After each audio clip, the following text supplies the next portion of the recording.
त्याने मी तुम्हाला stem stitch घालून दाखवते. सगळ्यात पहिल्यांदा मी इथे स्ट्रेट लाईन्स ड्रॉ करून घेतलेल्या आहेत. तर तुम्हाला सुरुवात करताना एका पॉईंट करून सुरुवात करायची आहे आणि स्टार्टिंगला जे आपण लॉक घालतो ते घालायचं आहे आणि नंतर ना एक लॉंग स्टिच घ्यायची आहे आणि तिथेच आपल्याला एक शॉर्ट लॉक स्टिच घ्यायची आहे. ओके, इथंपर्यंत घेतल्यानंतर ना तर इथे जी लॉक घेतली आहे, आता ही जेवढी आपण स्टिच घेतली त्याच्या हाफला आपल्याला रिटर्नवरती जायचं आहे. म्हणजे की अशा प्रकारे आपल्याला तिथे एक लॉक स्टिच घ्यायची आहे आणि अशीच नंतर ना एक लॉंग स्टिच घ्यायची खालच्या साईडला आणि इथे एक लॉक स्टिच घ्यायची आहे. असंच आपल्याला रिपीटेड करत जायचं आहे. ती आपली स्टेम स्टिच होते. ओके,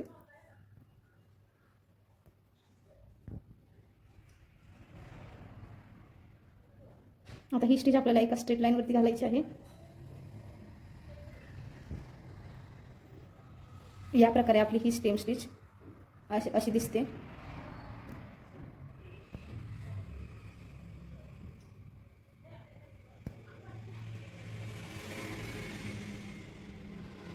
आता स्टेम स्टिच घालताना आपल्याला एक गोष्ट लक्षात ठेवायची, आपण ही जी वरती स्टिच घेतो ती एकाच डायरेक्शनला घ्यायची. म्हणजे की आता इथे आपण घेणार तर एकदा इकडच्या साईडला किंवा एकदा इकडच्या साईडला असं केलं तर ती उलट सुलट दिसणार. तर तशी आपल्याला स्टिच घ्यायची नाही, ती एकाच डायरेक्शनला. म्हणजे जर आतल्या साईडला घेतली तर तिकडच्या साईडला आपल्याला खाली कंटिन्यू स्टिचेस घेत जायचे आहेत.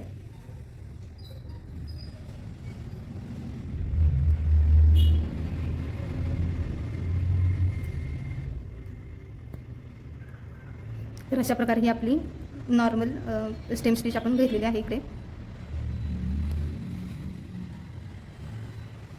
एंडला आपल्याला लॉक करायचं आहे. आता जिथे आपली डिझाईन संपते तिथे आपल्याला लॉक घ्यायचं आहे. तर मी इथे लॉक घेते. एंड लॉक कसं करायचं डिटेलमध्ये व्हिडिओ बनवलेला आहे. तो व्हिडिओ तुम्हाला आय बटनमध्ये आणि डिस्क्रिप्शनमध्ये मिळेल त्याची लिंक. तर तुम्ही तो व्हिडिओ पूर्ण बघा, म्हणजे परफेक्ट पद्धतीने एंड लॉक आणि स्टार्टिंग लॉक कसं घालायचं ते तुम्हाला समजेल.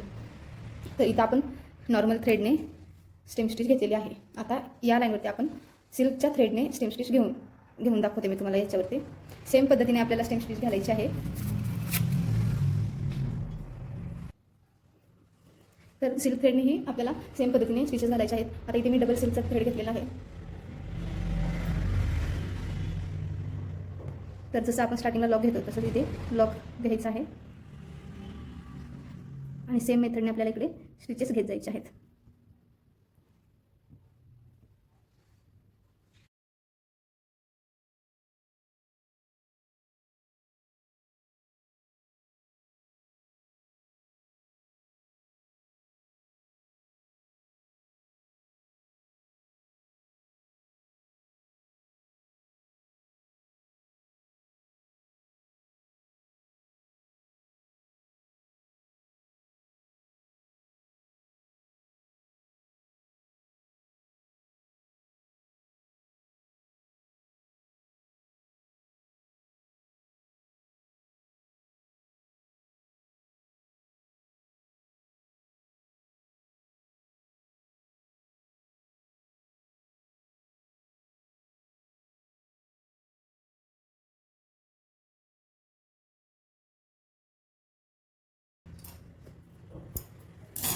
आता इथे नॉर्मल थ्रेडने आणि सिल्कच्या थ्रेडने मी दोन्ही थ्रेडने इथं स्टेम स्टिच घालून दाखवलेली आहे. तर आता आपल्याला स्टेम स्टिच वेगवेगळ्या पद्धतीने कशी वापरायची किंवा शुगर बीटसोबत कट बीटसोबत स्टेम स्टिच कशी वापरायची ते मी तुम्हाला या पुढच्या 3-4 स्टिचेसमध्ये दाखवणार आहे.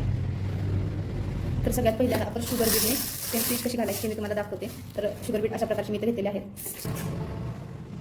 तर आता इथं शुगर बीटची आपल्याला स्टेम स्टिच घालायची आहे. तर ती कशी घालायची, तर जसं आपण स्टार्टिंगला लॉक घेतो तसंच घ्यायचं आहे. तर आता इथे मी 4 बीट्स घेतलेले आहेत. ओके, एका स्टिचमध्ये मी 4 बीट घेतलेले आहेत. तर सेम पद्धतीने घालत जायचं, फक्त बीडची आपली क्वांटिटी जी आहे ती सेम ठेवायची. ओके, आणि एकाच डायरेक्शनला आपल्याला स्टिचेस घालत जायचे आहेत. आता 4 बीट जर मी एका स्टिचमध्ये घातलेले आहे तर 4च बीट्स घेत जायचं. ओके, तर ह्या पद्धतीने आपल्याला शुगर बीडची स्टेम स्टिच घालायची आहे.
तर इथे शुगर बीडने सुद्धा स्टेम स्टिच घालून झालेली आहे. तर आता इथे कट बीडने स्टेम स्टिच घालायचे आहे. तर सेम पद्धतीने इथे कट बीडची सुद्धा स्टिच आहे.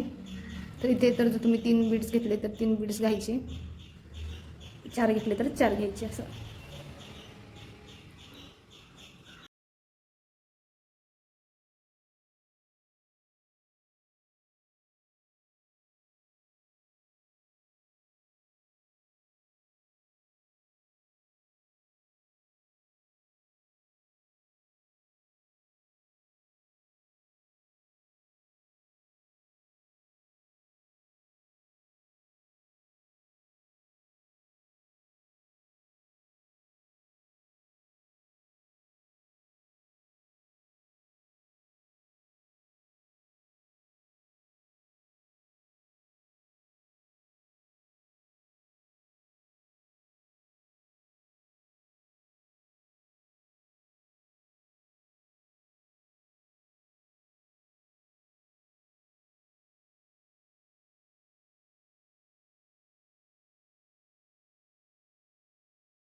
तर आता इथे 4 प्रकारच्या स्टेम स्टिचेस घातलेल्या आहेत. आता आपण जरदोशीची एक स्टेम स्टिच घालणार आहोत. ती ही सेम पद्धतीने घातली जाते. फक्त जरदोशी सेम डिस्टन्सला अशी छोटी छोटी कट करून घ्यायची, जेणेकरून स्टिचेसमध्ये दिसताना ती सेम दिसेल. तर जशी आपण स्टेम स्टिच घेतो त्याच प्रकारे स्टार्टिंगला एक लॉक घ्यायचा आहे आणि अशा प्रकारे एक स्टिच घ्यायची आहे, ज्याच्यामध्ये आपण जरदोशी कट केलेली घातलेली आहे. आणि ती स्टिच आपल्याला वरती घ्यायची आहे आणि इथून परत आपल्याला एक जरदोशी कट केलेली आहे ती घालायची आहे. ओके. तर आपण पहिला सेम जी स्टिच घेतली त्याच प्रकारे इकडे स्टिचेस घेत जायचं आहे. म्हणजे आता इकडे आपण इथे जरदोशी घालून पुन्हा लॉक करून घ्यायचं आहे. तर याच पद्धतीने आपल्याला स्टिच कंप्लीट करत जायचं आहे.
या 5 प्रकारच्या स्टेम स्टिचेस झालेल्या आहेत. तसेच आपण एक 6व्या प्रकारचे स्टेम स्टिच घालतो, त्याच्यामध्ये सिक्वेन्स आणि शुगर बीड अशा पद्धतीने आपण यूज करतो. तर एका साईडला दोन्ही साईडला आपल्याला सिक्वेन्स ठेवायचे आहेत आणि मध्ये शुगर बीड ठेवायचे आहे. तर ती स्टिच आपल्याला अशा प्रकारे स्टार्ट करायची आहे. तर जशी आपण सुरुवात करतो सेम पद्धतीने आपल्याला तशी सुरुवात करायची आहे. स्टार्टिंगला लॉक घालायचा आहे आणि आपल्याला ही स्टिच घ्यायची आहे आणि इथे एक लॉक करायचा आहे.